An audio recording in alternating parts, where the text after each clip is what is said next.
بهتون بگم بازیایی که بازی نکردین رو من بازی میکنم و بهتون میگم آیا اینا ارزش نصب داره یا نه. خب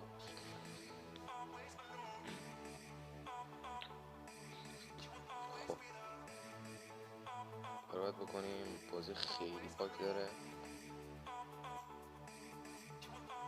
باید چی کارش کنیم؟ چی شد؟ من انداختم پایین.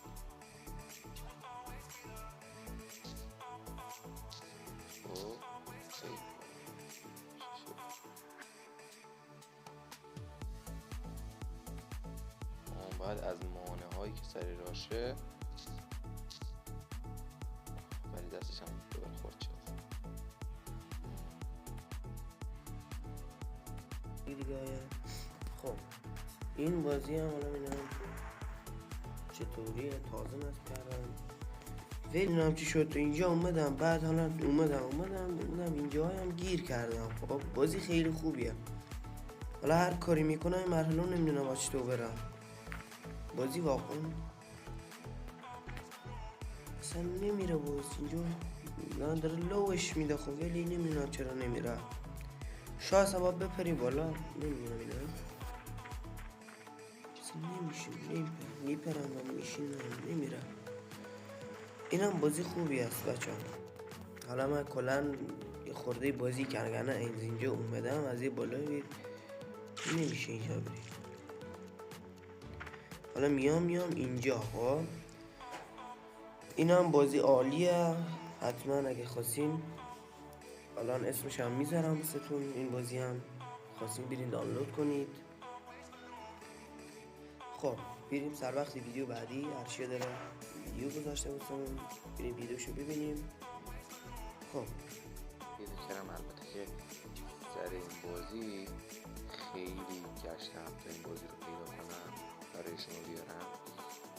فکر کنم اینطور گیم پلی رو ما خیلی بازی کردیم قبلا. یاکی رو بزنم تو گیم پلی قبلا خیلی بازی ها بوده. بازی تانکیش بوده دیگه، حالا اسمای انگلیسیش یادم رفته بعدا حالا این زیر میذارم. ولی اینو خیلی گشتم تا پیدا کردم. این همونه ولی موشکیشه.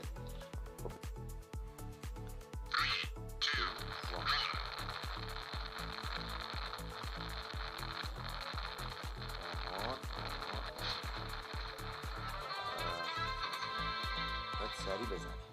فهمیدم، برو تا بریم تو باش. برم امیدوارم بریم بازی بزنیم. نصب حتما بازی کنید. اسمش هم براتون میذارم. البته که موشک های دیگه خیلی زیاد داره از باید بازی کنیم و موشک های متنوعی داره ازش لذت ببریم. دیگه بریم.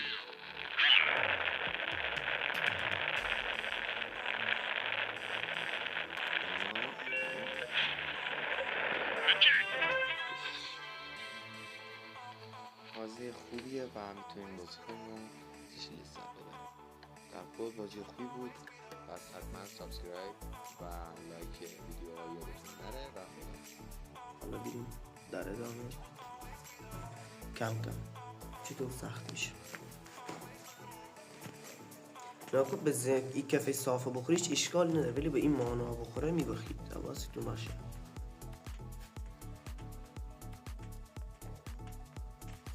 با این معنا بخورید میگیرید. حالا مرحله یکش بود. خب یکیش هم حتی سخت بخواه ولی یکیش من رفتم. بریم مرحله مجدد بد شد. بخاطر حالا برخی دلایل من نتونستم بذارم تصویر خودمو، ولی خب عیب نداره. میریم یه بازی جدید آوردم. البته فکر کنم واسه بعضی خیلی جدید نباشه. میگم که بعضیا من الان لول 85 واقعا بازی جذاب خیلی خوبه. من خودتون دارم گیم پلی بسیار بالایی داره. اصلا باید یه بار بازی کنید بفهمید چقدر دارم میگم سختیش و باحالیش. این سازنده بازی خود از امریکا اصلا نمیشه. باید حتما بازی کنید و درک کنید من چی میگم. اینجوری پشت گوشی واقعا نمیفهمید. بعضی ملاش بوده که حتی من 100 بار رفتم باختم.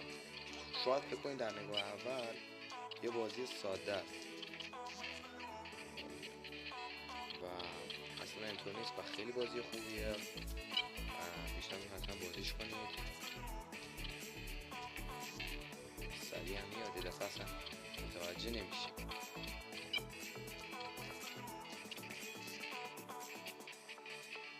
بچه حالا من تایمر رو میرم، خودش حالا ادیت میشه و اینا سریعتر میره، دیگه هم نداره.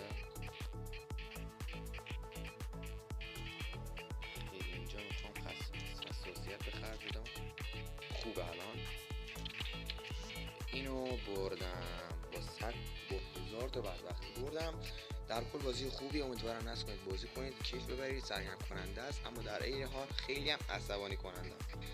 امیدوارم بازی کنید، حتما لایک و کامنت هم بذارید که تو بازی چی باشه. اگر بازی میدونید که تا حالا تستش نکردید بگید، چون که ما اینجا میگیم چه بازی ارزش نصب. امیدوارم خوشتون اومده باشه این ویدیو و تا ویدیو بعد خدا نگهدار.